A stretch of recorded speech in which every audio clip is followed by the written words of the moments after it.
Next question, who's up? One, I think. Let's go.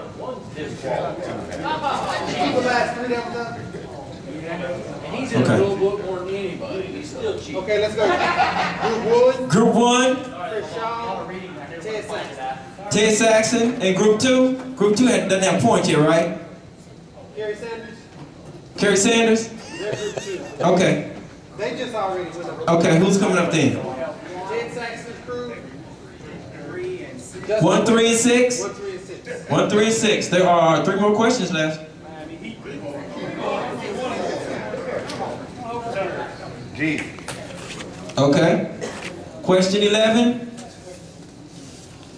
When is a ball out of bounds without touching or touched by any object or objects and or person? When is a ball out of bounds? Okay. Okay. A ball is out of bounds when it actually goes over a rectangle back. Okay. Who's next? Okay. The ball is out of bounds when the ball crosses the back plane, hitting backward into the arm. Justin, okay then, geometry. What you got? Chris, when is the ball out of bounds without touching or touched by any object and or person? The ball bounces over a rectangle back. What we got, panel? I got it. How the presentation goes here. Doesn't have to bounce. Doesn't have to crawl. Justin said the plane. If he's in the plane, he said bounce. Boom, Reggie!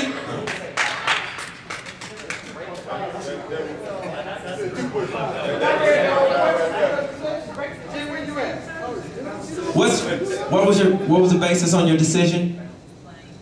The reason why we went with Ted and them because Ted said go over. Kenny said bounce. It could bounce, and then Justin said it was going to break the plane.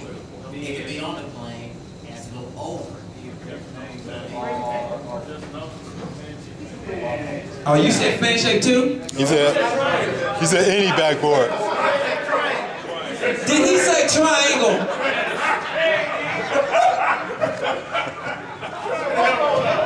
That's a different book verbiage. Not federation. That's PBL. Okay, Reggie's up. Who's up, Mark? How far we got? Kerry Sanders. Kerry. Trey. Hey, Mark. Question 12. Let's see where this is leading. What is the correct procedure, signal, and mechanic for the ball that goes out of bounds and was last touched simultaneously? This is not in that book. It's in the baby blue book. Yeah, the mechanics book. Official's manual. So you can't write this one down. Time. Because I know Michael taught all of y'all what to do. Yes, you do. And you're going to come right up here and demonstrate. For the camera. Hold on. They're the first one because they just won. Oh, Reggie, who's coming up? Little Bar. Come on, Bar.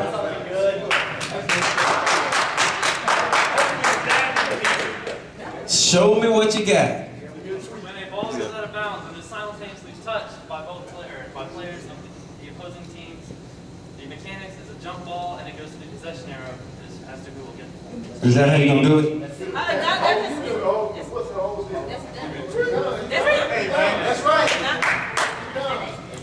That's Fonzie. Okay, next group. Trey next. Y'all should not be giving him high five. No. Carnell's not here, but I'm gonna say it. That's not it. That's not it. You even got a whistle. You brought props. Trey brought props.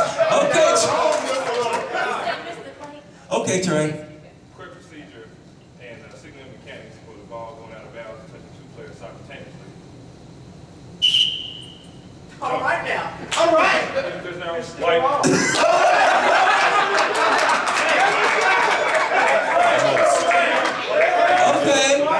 Okay. Next group. Next group. Who's up? Who's up? Jay. Jay, what you got, Jay? Correct procedure for the ball that goes out of bounds and was last touched simultaneously is. Amen. Hold on. I knew. See, when y'all rose Michael up, some was not there. He rose up. There's still some we're not getting. He still did more than anybody else, though. He had the props. He missed the first. Gary Sanders got a point. Who had all the rest? So it's right here, Trey?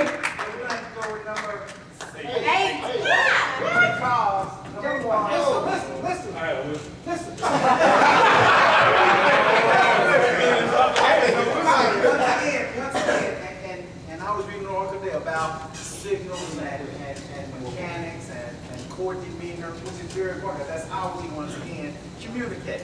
Right. The reason why number 8 will receive it.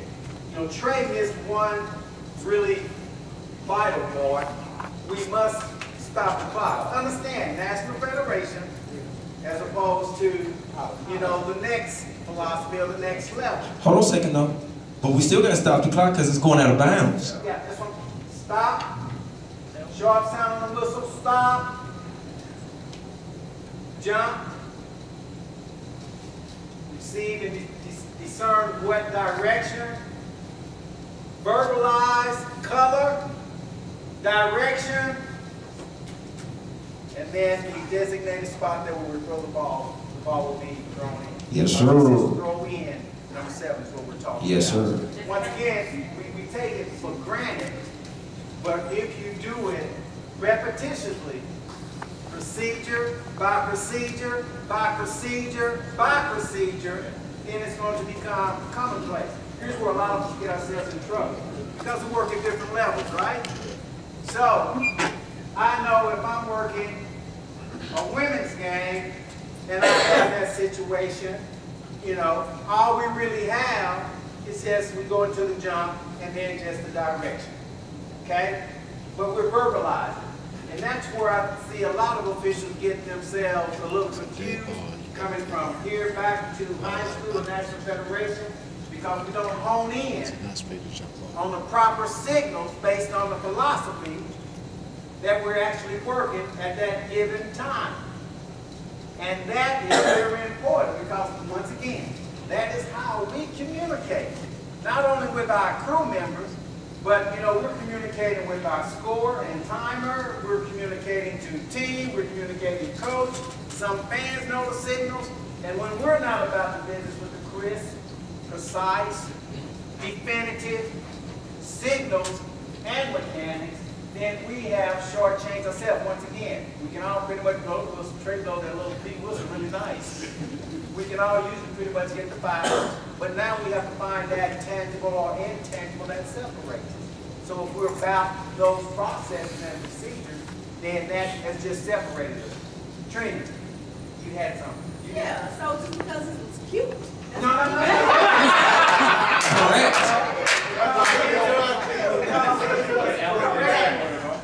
And the presentation, once again, the presentation. Are you going to blow your whistle? And then, oh, by the way, we're going this way. Oh, and it's a spot throw in. We're not going to do that. I would hope. I would hope. That's just real business.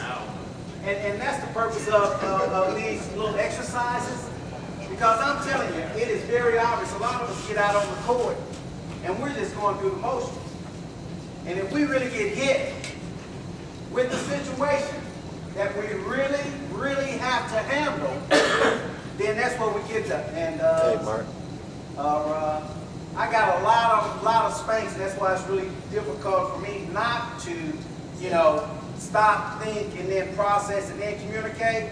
Because Clara Looper, when you're doing a presentation, you would not say, as you're delivering, and, because every and is a little check, every was a check. So when you finish your presentation, she's probably going to say, that's a great job. I will now see you in the club room. Because now for every and that you actually delivered in that presentation, you're going to get a lick. So that would teach you to think, process, and then deliver. And that's where we get ourselves in trouble. But then again, once again, we may know this knowledge-wise, but then we do not know and realize and understand how to apply it and deliver it. And that's what we really have to work on, is make ourselves better.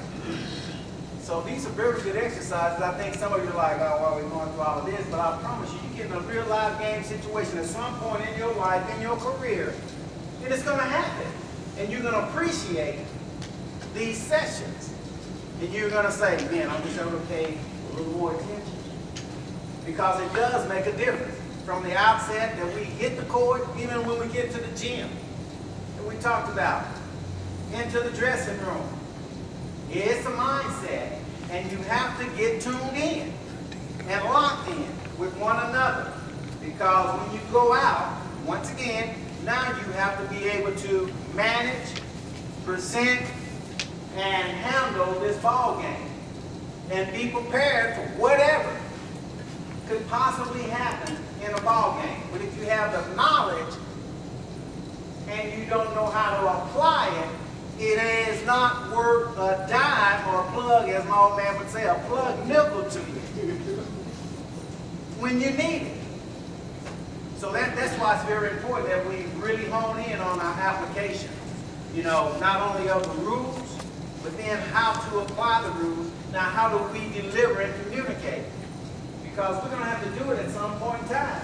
I promise you, in a ball game. And the better you are able and prepared to do that, the more apt you are to diffuse, a coach, handle, and draw players closer to you. Because now you have now gained their trust, and they know that you know that you know. As opposed to stumbling through it like some of us are doing. I promise you. So that's why. Okay, Mark, what are the top 3 groups? How many points do they have? 3. Okay. Then we got a tie for second. Saxon, 2.5. Okay. Stand. And Jeff Thunder. Stand. This is the last question. This is it for all the marbles.